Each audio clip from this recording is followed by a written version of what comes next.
Hey guys, it's Will from Lakeshore RV. This is a 31KQBTS Wildwood 2023. Come on in.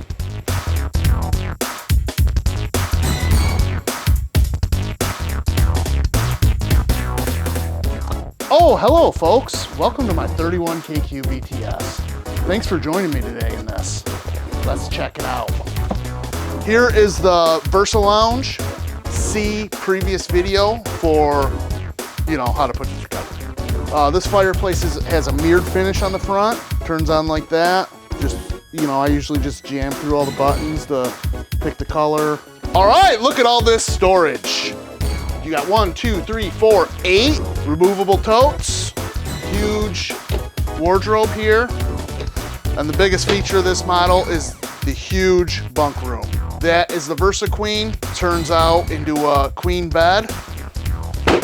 Put this down.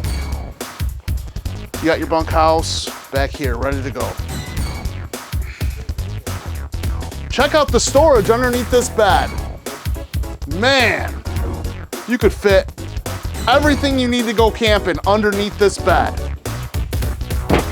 Beautiful fridge and freezer combination. Yes. This is a 12-volt electric fridge only, no propane.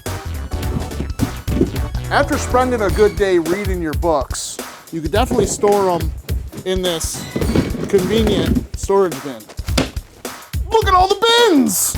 Remember, after you purchase your RV, you're gonna need to be handy. So get used to using some power tools. You may have to do a little work on your RV. Thanks again, guys. Make sure you check us out. Lakeshore RV Center, 616-566-0909.